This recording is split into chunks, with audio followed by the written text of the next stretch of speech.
Hello friends, love is better than इमोलिटी के part 2 में आपका स्वागत है। तो चूहुआ नहाती है और उसी समय वहाँ पर चूयू आ जाता है और वो उसे देखकर शॉक्ड होकर नीचे गिर जाती है। आगे चूयू उसके बाल को संवारता है।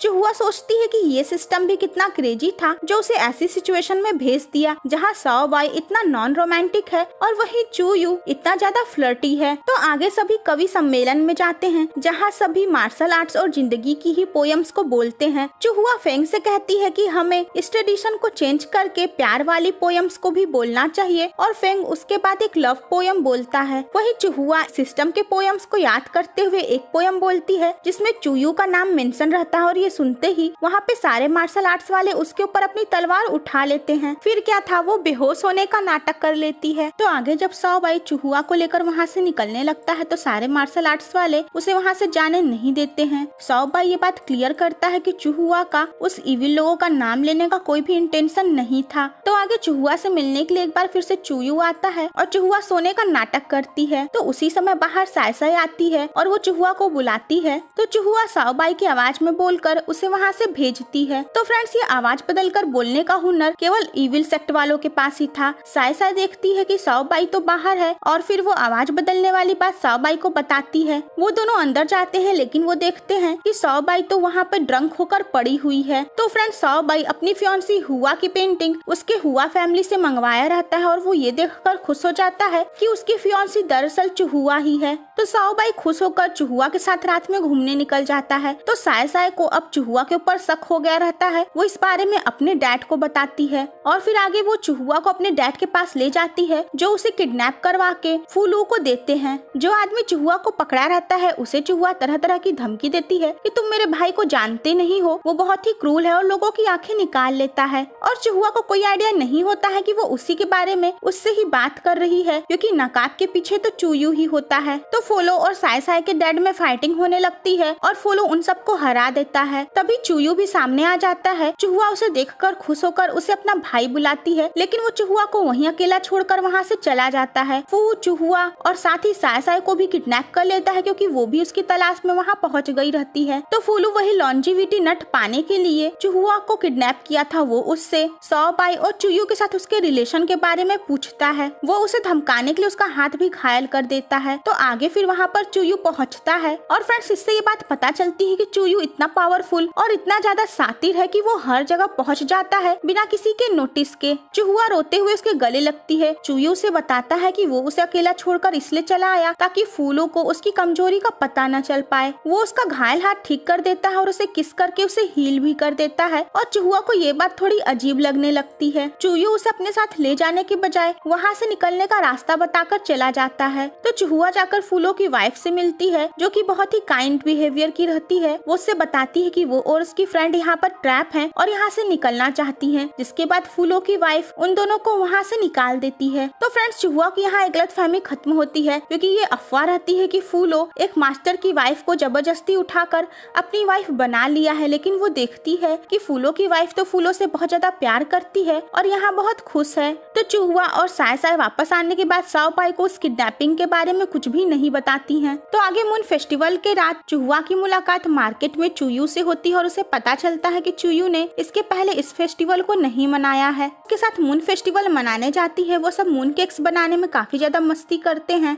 और आगे चूयू उसे एक लोटस का फ्लावर भी देता है। तो चूहुआ कहती है अब मुझे वापस जाना चाहिए। तो चूयू उससे पूछता है कि क्या साओ बाई तुम्हारे लिए मुझसे ज्यादा इम्पोर्टेंट है। तो चूहुआ बातें बनाते हुए कहती है कि अभी उसे उसका काम भी तो पूरा करना है। इधर साओ बाई अपने फियांसी के झूठे मौत के पीछे की मिस्ट्री को सॉल्व करना चाहता है। वो उसके घर जाता है और उसके डैड से बता देता है कि आपकी बेटी जिंदा है और ये सुनकर उसके डैड घबरा जाते हैं। वापस आने पे साओ बाई को पता चलता है कि चूहुआ का कहीं अता पता नहीं है और सभी मिलकर उसे ढूंढते हैं। तो चूहुआ वापस आती है और वो साओ बाई से बताती है कि वो खो गई थी। साओ बाई उसको उसके रियल फैमिली के बारे में बताता है और बताता है कि वो उसकी फियांसी है और साथ ही ये कि वो हुआ फैमिली से है। और ये सुनकर चूहुआ शॉक्ड हो जाती है क्योंकि वो अपने आप को तो चूयू की फैमिली का समझ रही थी। आगे रात में चूहुआ का असली भाई उससे मिलने आता है। वो उसके ऊपर नाराज होता है कि तुम वापस क्यों आ गई। उसे अपने भाई से पता चलता है कि साओ बाई उसका फियांसी था लेकिन उसका अफेयर चूयू से चल रहा था। वो चूयू के पास भागकर चली गई थी। तो फैमिली वाले इस समाज के और अपनी जिंदगी के डर की वजह से उसके कमरे में आग लगाकर सबसे ये झूठ बोल दिए कि वो मर चुकी है। चूहुआ के लिए बात पचानी मुश्किल होती है कि चूयू उसका लवर था, ना कि उसका भाई। तो चूहुआ का भाई एक बार फिर से उसे जलाकर मारने की कोशिश करता है, लेकिन राइट टाइम पर वहाँ लेडी ए आ जाती है और उसके भाई को मारकर चूहुआ को बचा लेती है। चूयू को सारी बात पता चल चुकी रहती है। वो जाता है चूहुआ के डैड के पास और वो उन्हें कन्विंस कर लेता है कि उनका बेटा कहीं बाहर गया है और तब तक वो उसे अपना बेटा बनने का नाटक करने दे, क्योंकि साओबाई ने उनके बेटे को नहीं देखा है। चूहुआ साओबाई के साथ हुआ फैमिली में आती है और वो वहाँ पर अपने भाई की जगह चूयू को देखकर शॉक्ड हो जाती है। चूयू भी वहाँ ड्रामा करने से बाज नहीं आता है और दिखाता है कि वो अपनी प्यारी बहना को कितना मिस कर रहा था। चूहुआ मन ही मन खूब गुस्साती है। साओबाई चूहुआ को उसकी फैमिली के पास ही छोड़कर चला जाता है और चूहुआ इस बात से दुखी होती है। तो आगे चूयू चूहुआ को 2 मैजिकल मोती दिखाता है जो हमेशा आपस में कनेक्टेड रहते हैं और मूनलाइट में चमकते हैं।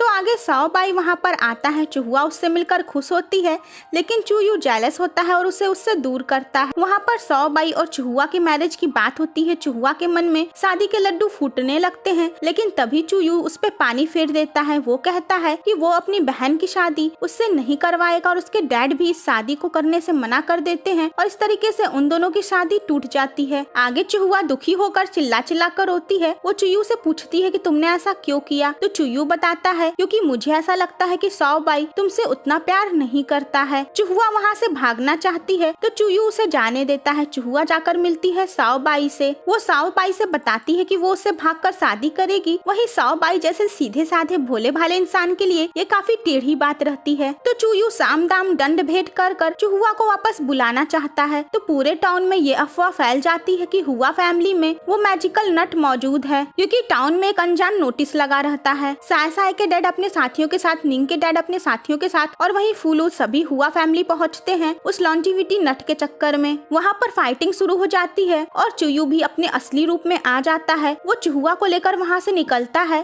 साओबाई उनके पीछे जाता है। वहाँ दोनों हीरो में जबरदस्त फाइटिंग होती है। फिर चूयू वहाँ से निकल जाता है। जब साओबाई और चूहुआ वहाँ से वापस आते हैं, वो देखते हैं कि पूरी हुआ फैमिली मर चुकी है। उसके बाद साओबाई चूहुआ को प्रोटेक्ट करने के लिए उसे वापस अपनी हवेली ले आता है। आगे जब चूयू चूहुआ से मिलने आता है तो चूहुआ दुखी होती है और कहती है कि तुम्हारी वजह से ही वो सारी फाइटिंग हुई थी और पूरी हुआ फैमिली मारी गई। वो कहती है कि मैं तुम्हें कभी माफ नहीं करूंगी। चूयू कहता है लेकिन मैंने तो उन्हें नहीं मारा। तो आगे साओबाई की तरफ से फेंग मैरिज प्रपोजल चूहुआ के पास लेकर जाता है और चूहुआ बहुत ज्यादा एक्साइटेड और खुश होती है, लेकिन वो फेंग को ये बात दिखाती नहीं है। चूहुआ सोचती है कि साओबाई उससे सच्चे प्यार की वजह से उसे शादी करे, ना कि उसके ऊपर तरस खाकर। वो चाहती है कि साओबाई उससे रोमांटिकली प्रपोज करे। आगे चूहुआ से एक बार फिर से चूयू मिलने आता है। वो उसे याद दिलाता है अपने डील के बारे में कि उसे साओबाई के उस मार्शल आर्ट टेक्निक्स को चुरा कर उसे देना होगा, तभी वो उसे जाने देगा। तो आगे फाइनली साओबाई चूहुआ, जो कि अब उसकी वाइफ होने वाली है, उसे अपनी मार्शल आर्ट की टेक्निक्स को दिखाता है जिसे वो मैजिकली सिक्योर कर रखा हुआ था। वो बताता है कि अब तुम यहाँ की मालकिन होने वाली हो तो तुम्हें भी ये याद करना होगा, और चूहुआ को ऐसे याद करने में प्रॉब्लम हो सकती है, इसीलिए वो सब कुछ लिख कर चूहुआ को दे देता है। चूहुआ को बहुत ज्यादा बुरा लगता है कि उसे डेविल के लिए इसको चुराना होगा, लेकिन वो साओबाई को हर्ट नहीं करना चाहती है। तो फ्रेंड्स, इसका नेक्स्ट पार्ट देखना मत भूलिएगा।